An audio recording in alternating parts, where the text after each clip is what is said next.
Good morning, ladies and gentlemen. Let's try again. Good morning, ladies and gentlemen. That was very dramatic. Very dramatic. These are dramatic times. Welcome to the James Hay Retirement Wealth Symposium. My name is Richard Romalee, Managing Director of Square Mile Research. It's my pleasure and honour to be your chairman today. My job is to get this thing through on time, to get our questions answered, and to make sure you have a great day. I haven't made a good start. We're 10 minutes late already. I'm sorry. We've got a packed programme today. External speakers from our sponsors, Schroders, Pictet, BNY Mellon and Etch. We're going to hear from various people from James Hay. They're going to address the market and technical stuff, which always reminds me about how much I don't know. And we're going to make sure there's time for you to ask your questions. Each presenter hopefully is going to finish slightly early, and there'll be a Q&A which I'll moderate. Before we get into the meat and potatoes, I just want to give some housekeeping notes. Please turn your mobile phones to silent. You don't want to be the one in the room when it goes off at the moment. Tweet. Please tweet. I don't even know what that means, but they're going to put up a hashtag. No, it's coming. When it comes up, please tweet. Get the word out there. We've got guest speakers, Paul Davis from Etch and Alex Hunter, former head of online at Virgin Group. Really interesting insights into their worlds. We've got speakers from BNY Mellon, Old Mutual, Pictet and Schroders. Welcome to all of them. Each session will run for 30 minutes. Okay? So, dramatic times. These are dramatic times.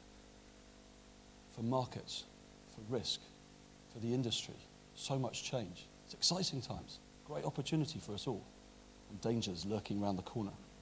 The pension space is changing due to macroeconomics, political, economic and regulatory change or interference, whichever way you think about it. And these have led to uncertain and unnerving times for investors, advisors, and SIP providers alike. Yet markets continue to climb. A general misunderstanding and mistrust of pensions has evolved. Continuing government changes to regulation worsen this mistrust and confusion. Regulation changes enforced through capital adequacy will reduce confidence in many SIP providers' financial stability. It's really important as these capital adequacy changes occur that your customers are invested with safe businesses. We foresee, and we as James Hay and at Square Mile, we foresee life officers growing into a Goliath role through vertical integration. It's all around us. Owning investment solutions, distributions and advisor firms, trying to take control of what you do, look after customers' money so they can make more money out of them. While sole product providers will shrink into David's shadow. To challenge these big companies, it's essential that we're all armed with the right tools and obtain the best possible outcomes for clients. James Hay, what we can say about James Hay? James Hay believe in keeping it simple, keeping their range and products and services that they provide simple and clear. They don't intend to muddy the waters by adding the advice arrow to what they do. They want to support you, the advisors. It's independent, has no preferential fees, and is financially stable. So, I think that's enough from me. We're going to hand it over to the big man, Alastair Conway. Please give him a very warm welcome. Alastair.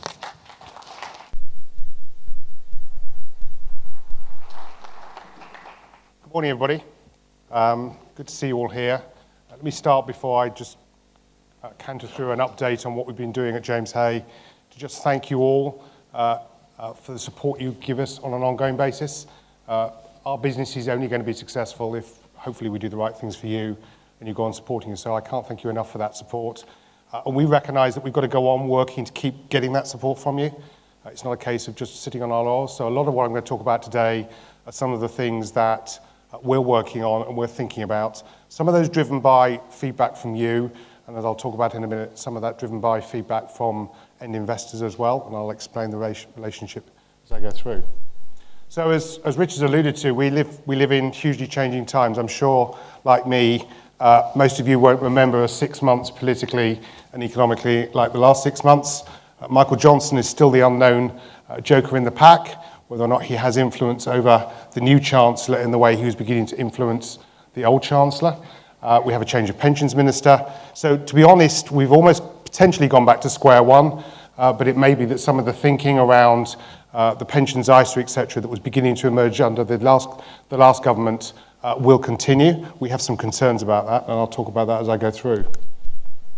Now, one thing that we do know is UK investors like ISAs, and they have done, is they liked PEPs before them, back in the old days of the personal equity plan. And these have been hugely successful. And one of the reasons I've talked previously about the fact we're concerned about ISAs becoming the new pension rather than sitting comfortably alongside it, is there's a danger that the UK could fall out of love with ISAs. And the analogy I'm going to draw is with jam, which you might not obviously see the connection, apart from it being a pot, a little bit like I talk about pension pots sometimes. But interesting survey, and there's lots of these sort of examples, but it's a very simple survey of something done in America years and years ago regarding jam. A group, an audience a little bit like this, were asked to go and visit 3 rooms. In one of those rooms, there was 1 jam. In another room, where there was every jam made in America. And in the third room, there were 5 jams. And everybody who went into the room with 1 jam said, not enough choice. You know, I might not like that jam. It might not be the flavour I enjoy. Then they went into the room with thousands of jams, and they went, this is just far too complex.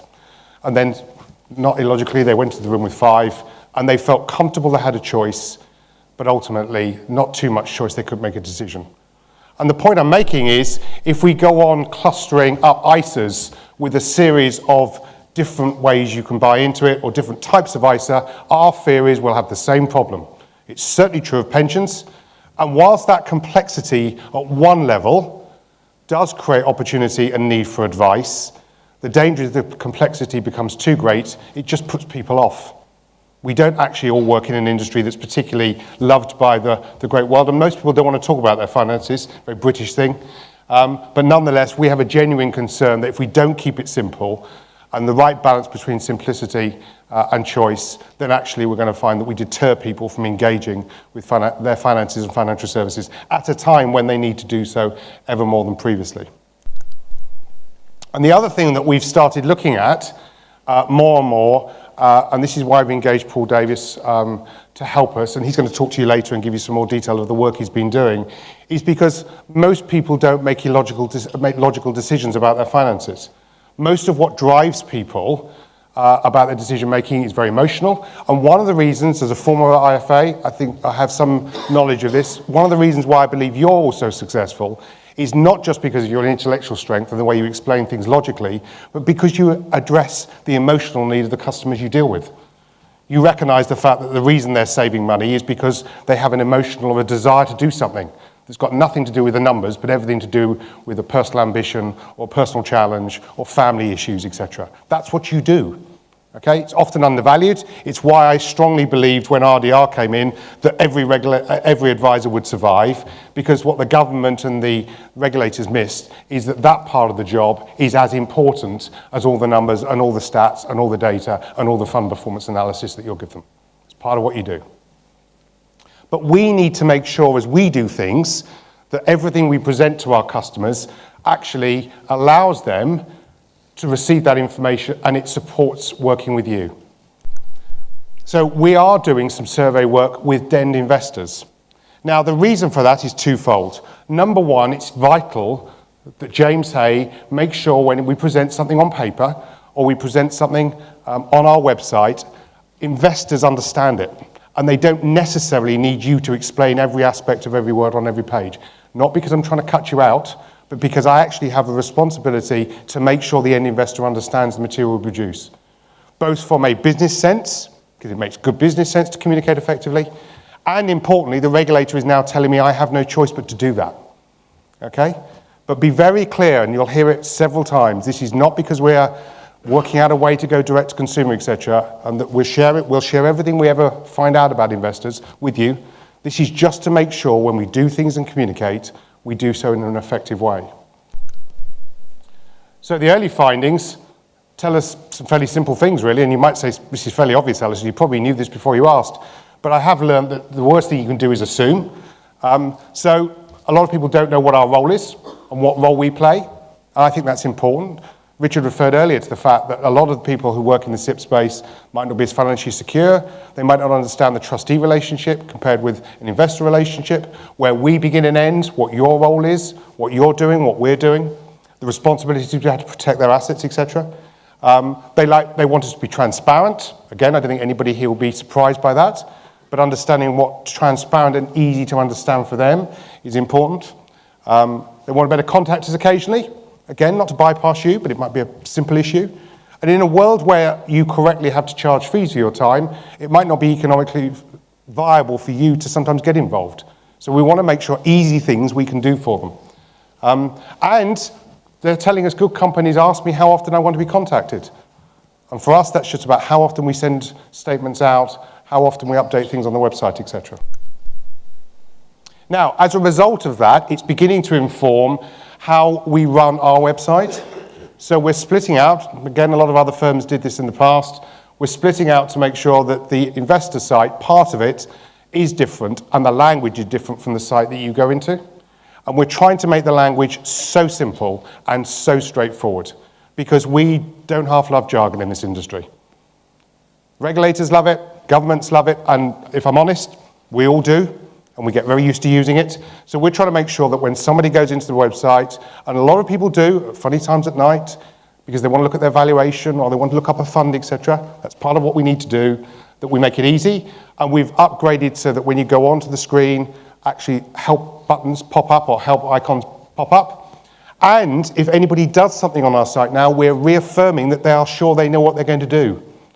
Okay, so if they're going to make a change because you've agreed to let them do that, because you've said you want them to have access, we are making sure that they positively affirm they know what they're doing and what they're going into. Now, that's also then informing how we do online development for you and the investor. So I talked about online crystallization, where we got Paul to do an awful lot of work with power planners and you, the advisors, to make sure that complicated process was as easy to engage with as possible.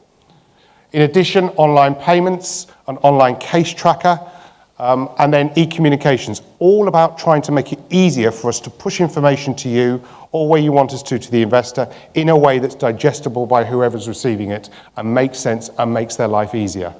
Because frankly, if we're making it more complicated, we're getting in the way. So those are the things we've got mapped out in the next two to 3 months.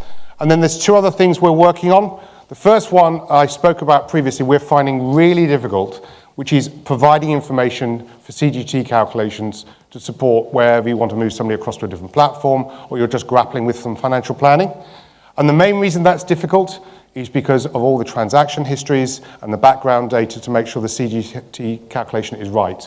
So we're working with accountancy firms as well as advisor firms, and I can't remember how long I grappled with it when I was at Co-Funds, and I think they've still struggled with it, and we're still finding this difficult, but we're determined to get to an answer, because everybody we speak to says, if you can help us with that, that will be a massive step forward as an advisor. And the last one is what we call iPlan. So today we have our My Plan, where you have to have a SIP in position in order to be able to do the ISA and GIA. The iPlan will allow you to, you can call it unbundling if you want, only do the ISA and the GIA as a starting point. You can add a SIP later, but you don't have to have a SIP. So we're going to bring that out next year. It'll have a different shape of charging structure, so you can say, well, I either want to go down one route or I want to go down another.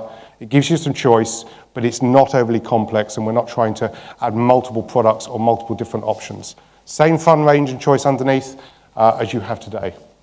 So those are the key things we've been doing in terms of the website for investors. So those are some of the developments we're thinking of in terms of you, the advisors, as we begin to step change into 2017.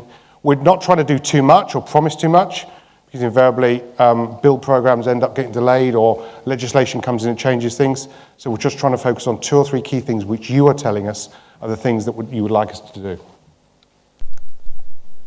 So I'll pass back to Richard. Thank you for your time. Have a great day today. I hope you find it informative. And again, thank you for your support.